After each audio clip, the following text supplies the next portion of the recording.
Gall bladder में पथरी के बनने के क्या कारण होते हैं, गॉल ब्लैडर में पथरी बन जाए तो क्या होता है और उसके क्या सिम्टम्स आते हैं और उसके क्या इलाज हैं। आइए आज हम इन सब चीज़ों के बारे में बात करते हैं। मेरा नाम डॉक्टर नितिन कुमार है, मैं एक लीवर ट्रांसप्लांट सर्जन हूँ। गॉल ब्लैडर में पथरी बनने को समझने के लिए हम एक उदाहरण से समझते हैं। गॉल ब्लैडर में जब पथरी बनती है तो जनरली ये गॉल ब्लैडर में जो पित्त है उसके कॉन्सेंट्रेटेड हो जाने के कारण बनती है। इसका क्या मतलब है? जब आप एक गिलास में पानी लेते हैं और उसमें चीनी डालते हैं और उसमें चीनी को डालते जाएं, इतनी डालें कि जब वो घुलना बंद हो जाए और वो नीचे सेटल होना शुरू हो जाए। बिल्कुल एग्जैक्टली यही प्रोसेस गॉल ब्लैडर स्टोन बनने में होती है।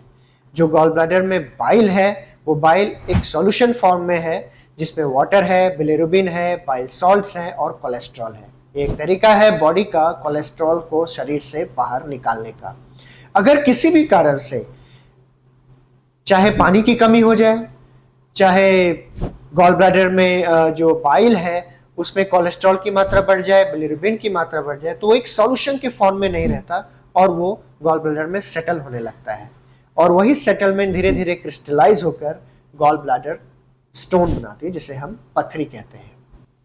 अब यह है कि गॉल ब्लैडर में जो स्टोन बन रहा है वो किस तरह के मरीजों में बनता है। ऐसे कौन से मरीज हैं जिनमें कोलेस्ट्रॉल की मात्रा बढ़ जाती है? हम सभी जानते हैं जो ओबीज हैं, फैटी हैं, उनमें कोलेस्ट्रॉल की मात्रा ज्यादा होती है। They are at higher risk of developing gall bladder stone.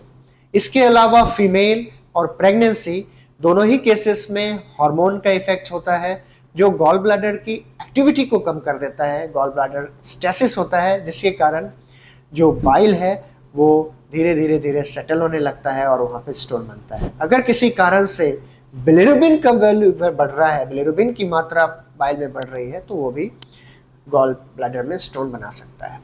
Gall bladder में स्टोन बनने के बाद जनरली वो इन्फेक्ट हो जाता है, उसमें इन्फेक्शन हो जाता है और उसके कारण हमें सिम्टम्स आते हैं। जो मेन सिम्टम्स हैं गॉल ब्लैडर स्टोन के वो है पेट में दर्द होना, बुखार आना, समटाइम्स जॉन्डिस का होना, ये सारी चीजें होती हैं। जिन लोगों को गॉल ब्लैडर पथरी होती है ऐसा जरूरी नहीं है कि उनको सिम्टम ही हो, और जिनको सिम्टम होती है उन्हीं को इलाज की जरूरत होती है। तो अगर आपके गॉल ब्लैडर में पत्थर है और आपको कोई सिम्टम्स नहीं है तो आपको कुछ भी करने की जरूरत नहीं है। लेकिन हमें ध्यान रखने की बात यह है कि gall bladder stone gall bladder cancer का एक इंपॉर्टेंट कॉज है।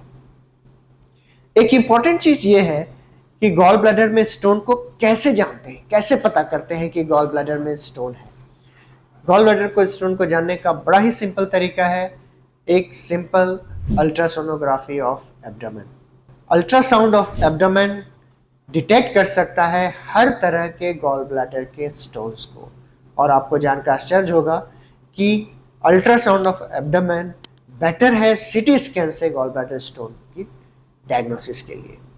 एक बार डायग्नोसिस हो जाए तो गॉल ब्लैडर के स्टोन के प्रॉब्लम्स के लिए गॉल ब्लैडर का ऑपरेशन होता है और ये ऑपरेशन दूरबीन से होता है जिसे हम लैप्रोस्कोपिक कोलेसिस्टेक्टमी बोलते हैं, और आज के डेट में ये रोबोट से भी होता है जिसे हम रोबोटिक कोलेसिस्टेक्टमी बोलते हैं। यहाँ पे एक बड़ा ही इंपॉर्टेंट क्वेश्चन आता है जो पेशेंट्स मेरे से अक्सर पूछते हैं कि अगर गॉल ब्लैडर में स्टोन है तो पहला, क्या यह मेडिसिन से ठीक हो सकता है, और दूसरा, क्या सिर्फ स्टोन को नहीं निकाला जा सकता, गॉल ब्लैडर को क्यों निकाल रहे हैं?